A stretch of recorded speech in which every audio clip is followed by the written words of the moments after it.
Good evening, I'm Shane Jones, leading the news at 7. More details are coming to light surrounding the shooting of 20-year-old Drock on Spring Garden Highway yesterday evening. That incident also resulted in gunshot injuries to 18 people. Tristan Ward reports. Acting Commissioner of Police Tyrone Griffith clarified that there was only one shooting incident and that it did not start on Spring Garden. This incident has had its genesis in an adjoining area as opposed to on the Spring Garden Highway, a place called Torrensland, where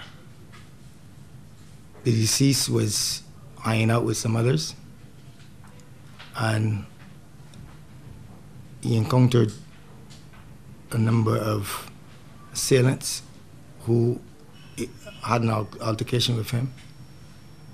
They fired upon him.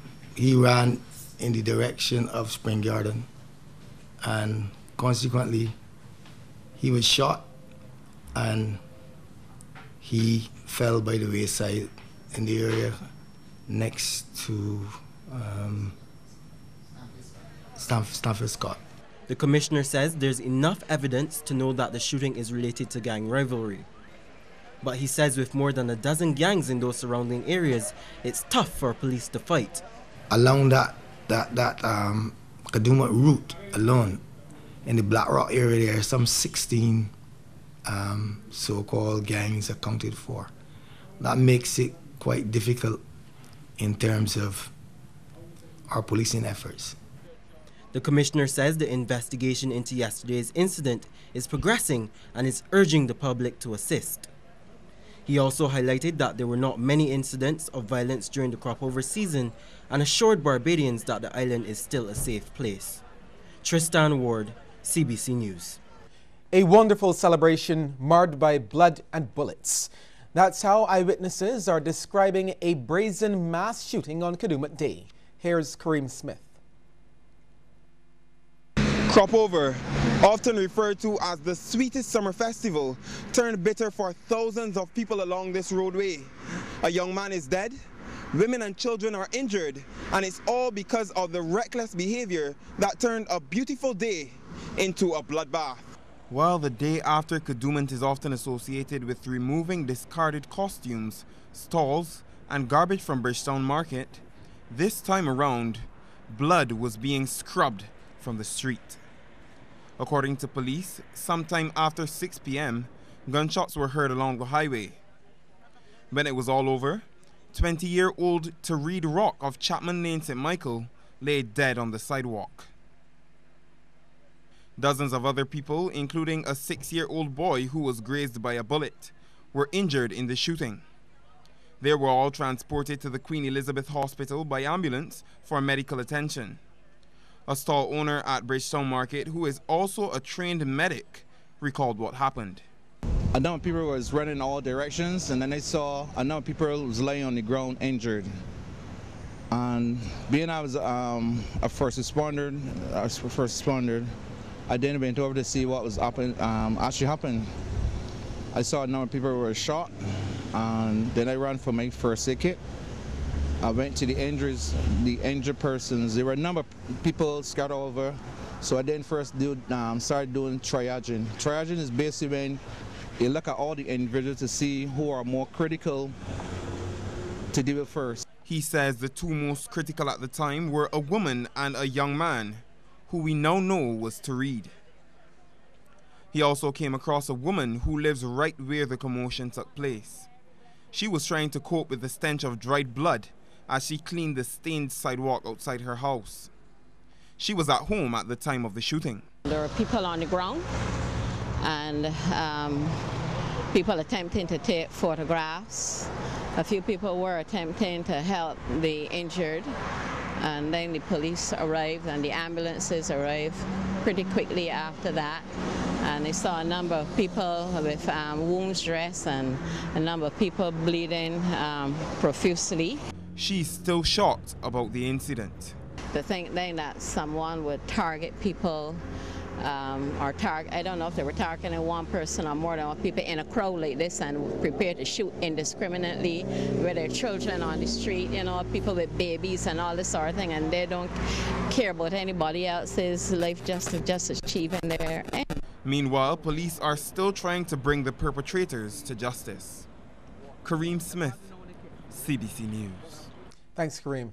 Culture Minister Stephen Lashley commented on the incident, calling an emergency press briefing at his Sky Mall office this evening.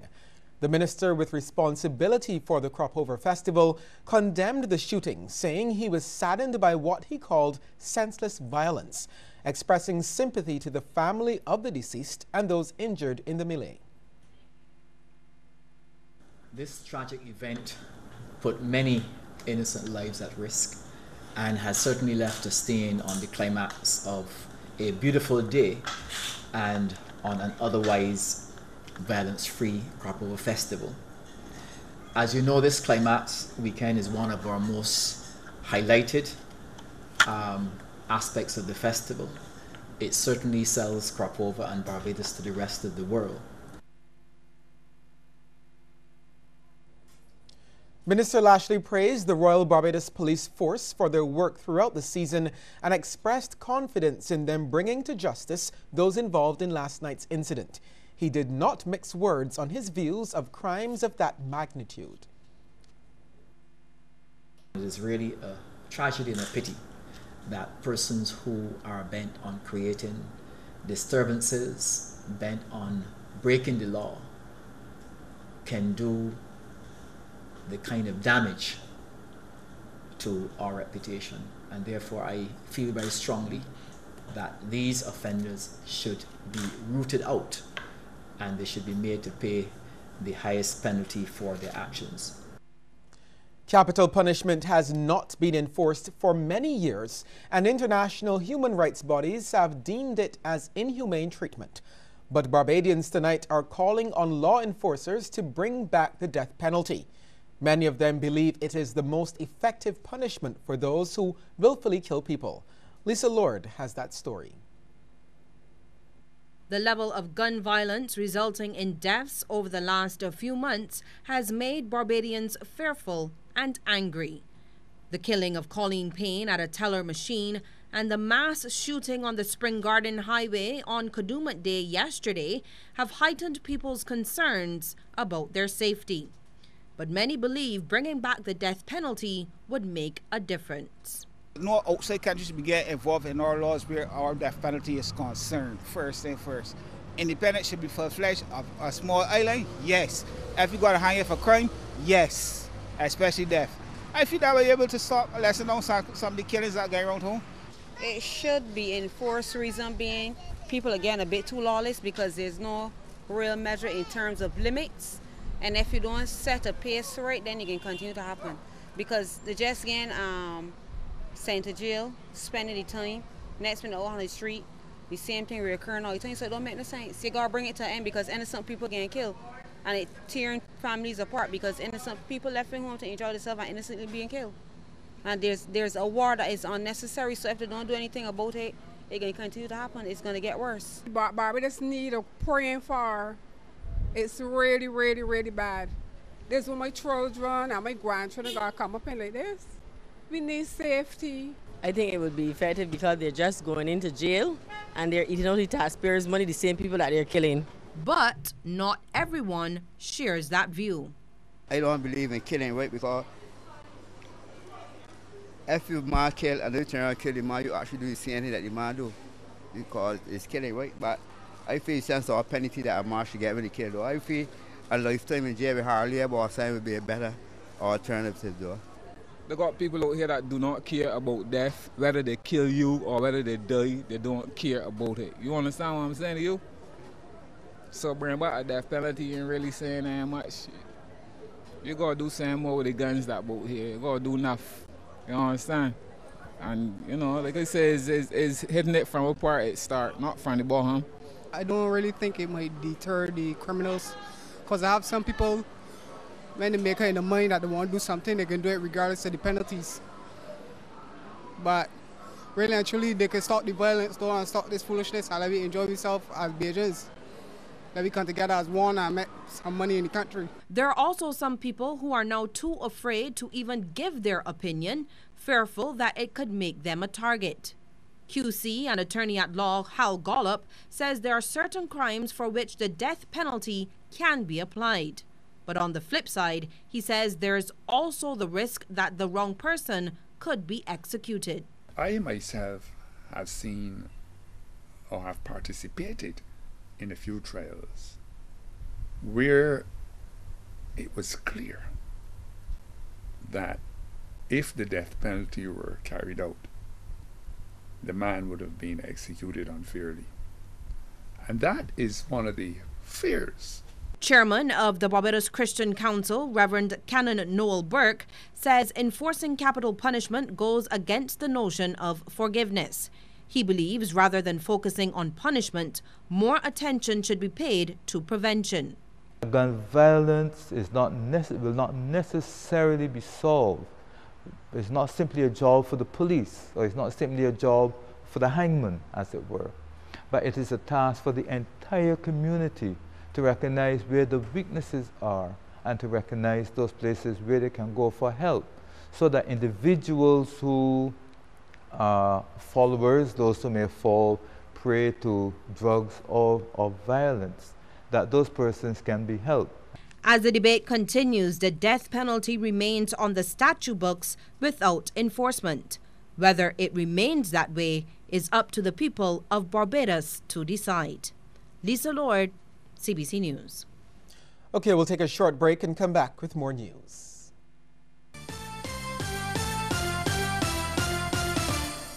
Listen to what you had to say and tore up the old rules, because losing what you paid for is just wrong. Now lost data and talk are a thing of the past. Only Digicel gives you unlimited rollover data and talk. Just buy and renew your Quick Pick bundle before it expires and keep what's rightfully yours. Never lose what you don't use. Go to My Digicel app to bundle up and roll over today. Digicel. Looking for the best stage of the festival? It's the CBC Festival Stage, where the stars are sure to appear. Yes, I get a lot of crap. Listen, there are a lot of people that are recording that shouldn't be doing it. They should be sweeping the road, as far as I'm concerned. So really get on that, because the whole of Barbados accept go down, that all of a sudden that go down, it cannot be bashment, so it got to cross over into the main soccer drum. But that sample condemn rhythm from Jamaica, no, but your criteria, that make it bashment soccer. I am saying that when you look at the music over the years, it was never given an identity. Watch Festival Stage Mondays, Wednesdays and Fridays live on CBC TV 8 from 11 a.m. to 1 p.m. Festival Stage is repeated on Mondays and Wednesdays at 9:03 p.m. and Fridays at 10:03 p.m.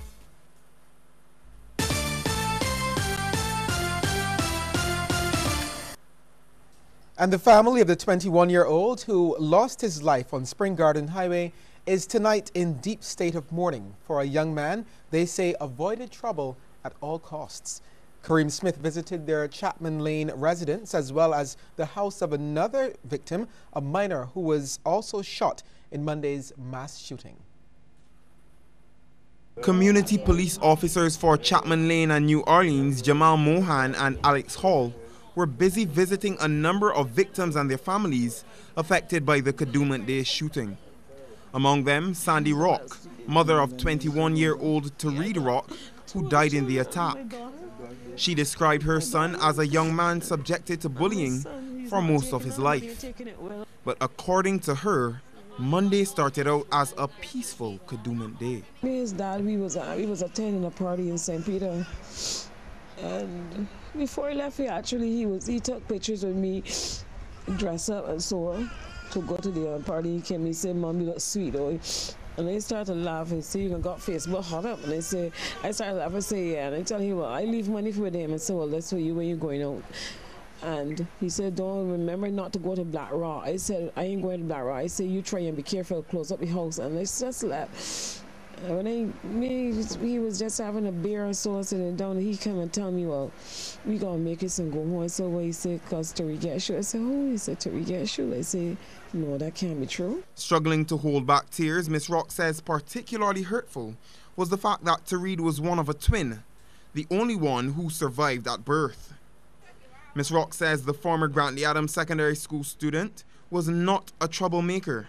She says just once, about 2 years ago, she took him to community police officers to have a problem dealt with. Today, the same officers were consoling her. Ms. Rock says people from communities around Bridgestone are targeted because of the specific areas they're from.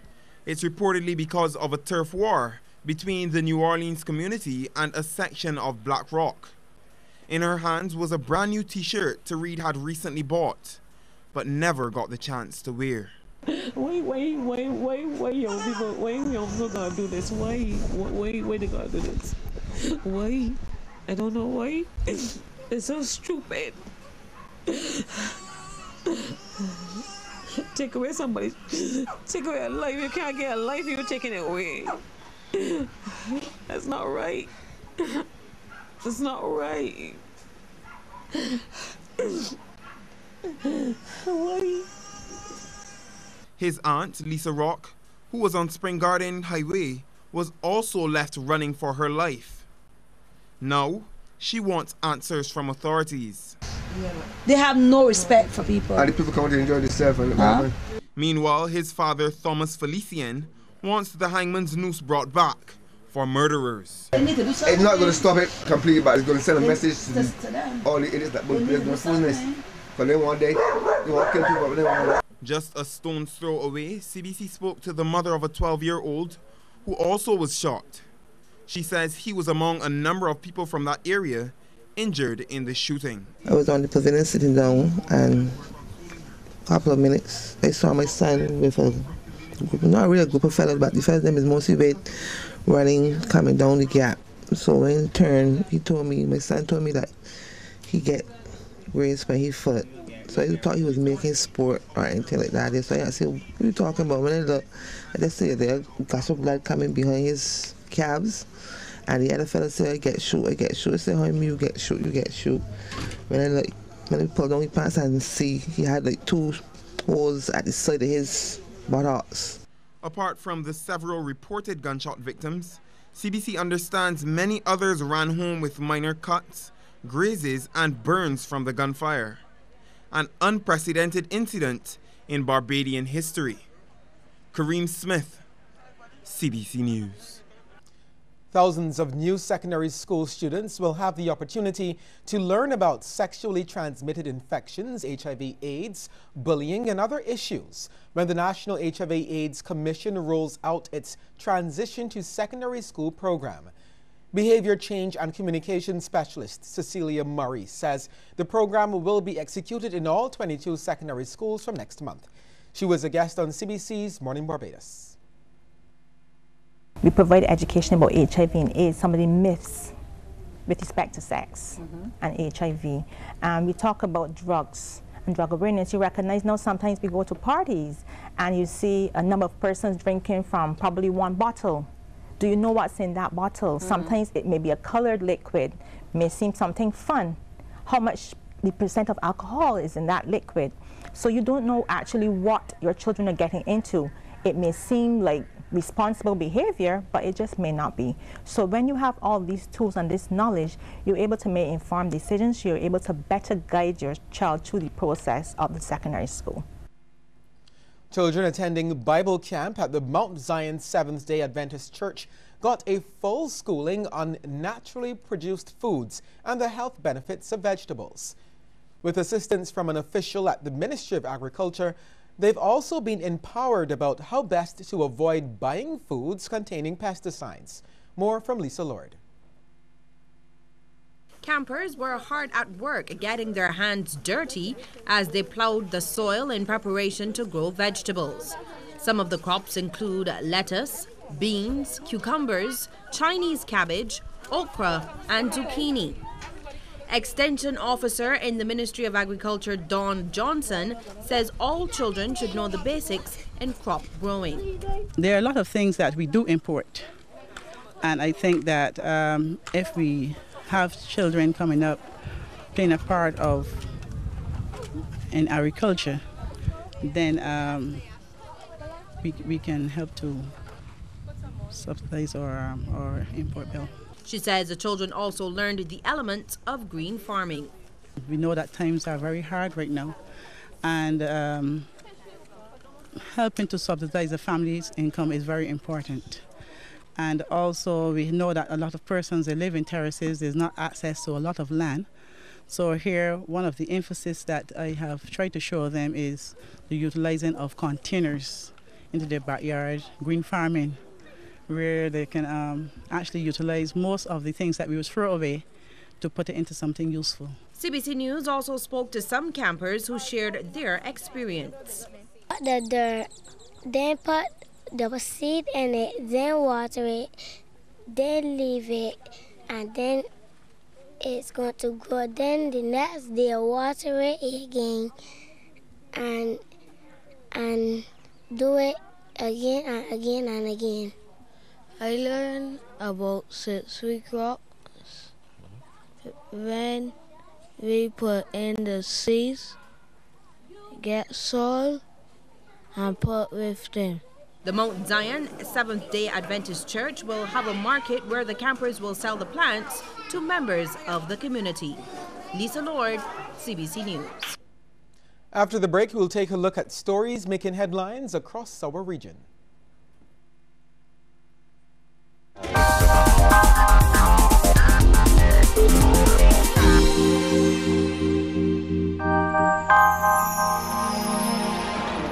Accepting the truth of who or what I can or cannot control places me in a higher position to respond wisely versus react. I choose this message because if something happens, I will not be flustered and I will be calm and respond to it as wisely as I can.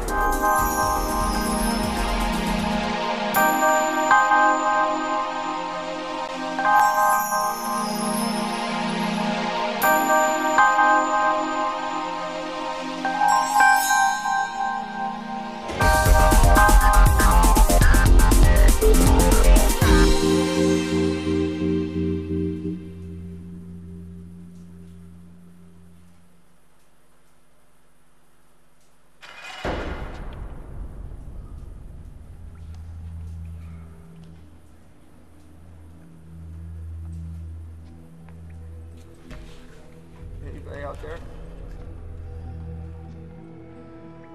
This isn't right.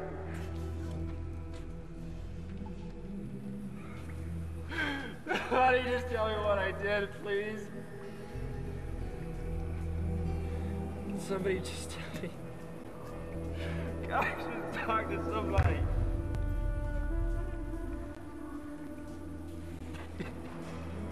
Let me go.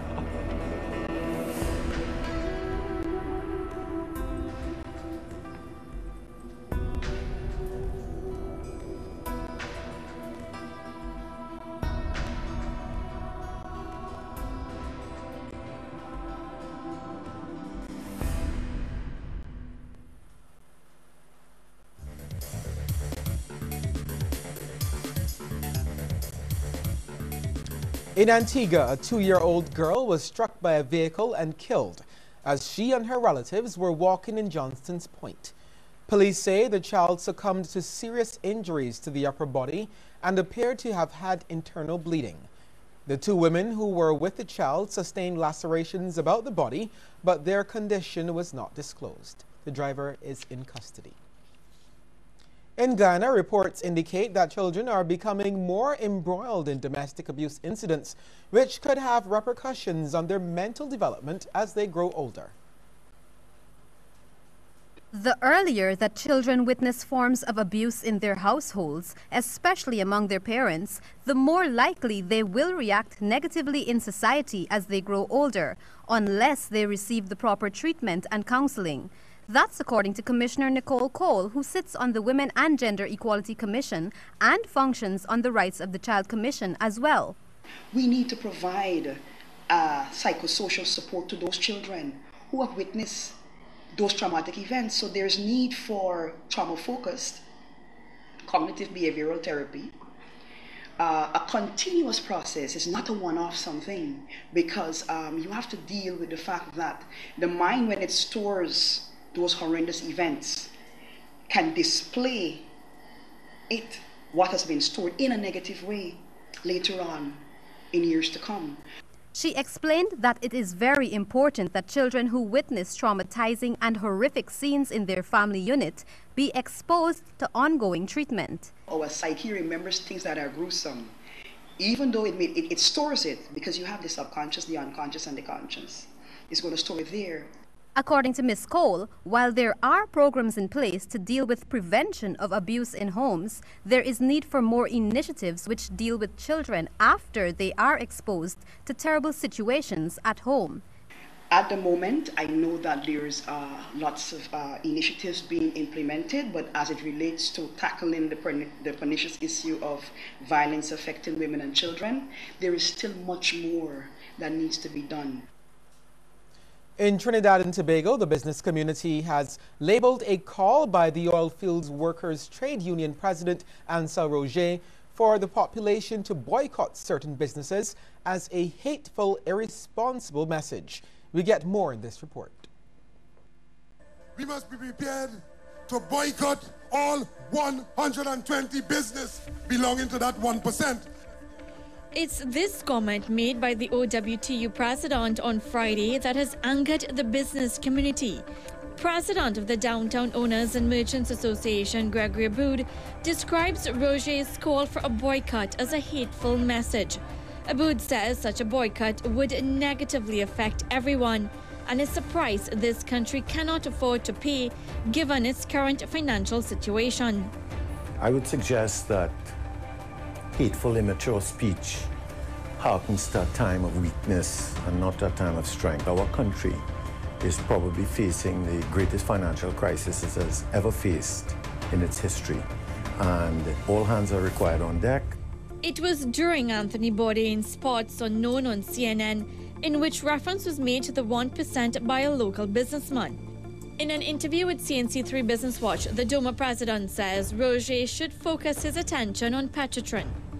Petrotrin is probably going to be a bigger national disaster than CLICO. Instead of talking about the 1% or the 5%, I would like to talk about the 100%, which is the country itself, and to find out what are we going to do about Petrotrin.